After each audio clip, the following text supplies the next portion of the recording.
已经有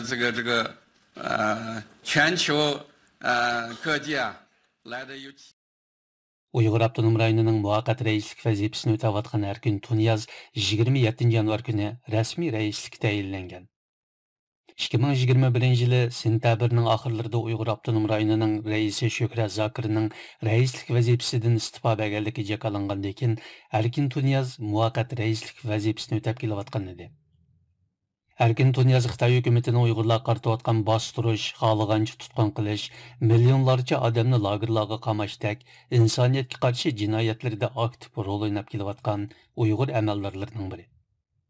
2019 yil 6 oyda yana Xitoyning 1 milliondan ortiq Uyg'urni jazo lagerlariga qamab, irqiy yo'qotish harakati xalqaro zo'r munozara qo'zg'ayotgan bir paytda u Birlashgan Davlatlar Tashkiloti kishilik huquq kengashining 41. navbatdagi yig'iniga qatnashib, Xitoyning Uyg'urlarga qaratgan bostirish siyosatlarini oqlashga uringan. Uning bu harakati o'z vaqtida xalqaro zo'r g'ulg'ula qo'zg'agan edi. Erkin Tunyaz BDT'dagi dokladida Uyg'ur Abdunum rayonining azaldan Xitoyning bir qismi ekanligi, Xitoy hukumatining Uyg'ur elida terrorlik va asabiylikka nihoyat unumli qarshi turayotganligi, qayta tarbiyalash markazlari orqali rayondagi diniy asabiylik bilan yuqumlangan va oddiy jinoyatlar bilan shug'ullangan kishilarni qutqizayotganligi, rayondagi siyosatlarning amaliyotning ehtiyoji ekanligi va buningga har qanday bir davlat yoki organning aralashish ham baho berish huquqi yo'qligini ilgari surgan.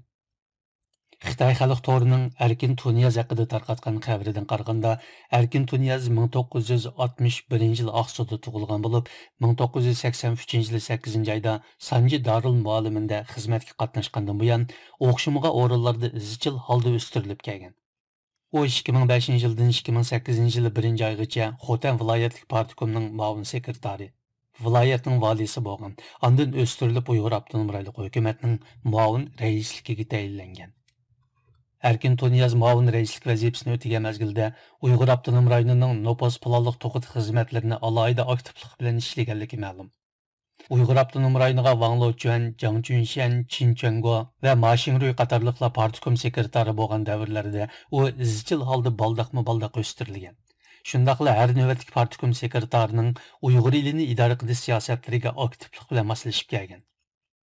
Erkin Tunyaz lageriga qamash to'lqini boshlangan 2017 yili Xinjiang gazetida Uyg'ur tarixini to'g'ri tonayli mavzuliq maqola e'lon qilib, Uyg'urlar Junxo millatining bir qismi, Uyg'urlar hargizmi Turkiya xalqi emas deb charsagan. Erkin Tunyaz Xitoy hukumatining Uyg'urlar qaratgan irqiy qirg'inchiligi va insoniyatga qarshi jinoyatlarda aktiv rol o'ynaganligi sababidan Amerika hukumati tomonidan jazo tadbiri qo'yilgan Xitoy amaldorlarining biri bo'lib qolgan.